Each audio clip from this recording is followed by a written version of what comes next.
बाळापूर तालुक्यातील ठिकठिकाणी महामानवाला अभिवादन। बाळापूर शहरातून काढला कॅन्डल मार्च। शुक्रवार 6 डिसेंबर रोजी महापरिनिर्वाण दिनानिमित्त संपूर्ण बाळापूर शहरासह तालुक्यातील शासकीय कार्यालय, शाळा यासह बौद्ध वस्त्यांमध्ये भारतीय राज्यघटनेचे शिल्पकार डॉक्टर बाबासाहेब आंबेडकर यांना अभिवादन करण्यात आलं।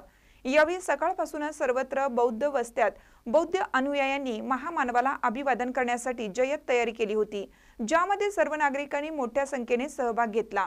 तालुक्यातील ठिकठिकाणी महामानवाच्या प्रतिमेला अभिवादन करण्यात आलं। 6 डिसेंबरला डॉक्टर बाबासाहेब आंबेडकर यांना महापरिनिर्वाण प्राप्त झालं होतं। त्यानिमित्त या महामानवाला अभिवादन करण्याकरिता प्रत्येक शासकीय कार्यालयात, शाळांमध्ये डॉक्टर बाबासाहेब आंबेडकरांच्या प्रतिमेला माला अर्पण करून अभिवादन करण्यात आलं। तर शुक्रवारी सकाळी बाळापूर शहरातील मुख्य बाजारपेठेतील बौद्ध विहारात बौद्ध अनुयायांनी पूजा अर्चा करून सायंकाळी बौद्ध वंदना घेऊन बाळापूर शहरातील मुख्य बाजारपेठेतून शाही मस्जिद चौक, अंजुमन रोड, जुनी चावडी, जैन मंदिर चौक वरून स्टेट बँक रोडने पुन्हा मुख्य बाजार चौकातून बौद्ध विहार असा कॅन्डल मार्च काढण्यात आला। महानकरी न्यूजसाठी अमोल ढोके, बाळापूर। ताज्या बातम्यांसाठी महानकरीला सबस्क्राइब करा आणि बेल आयकॉनला क्लिक करा।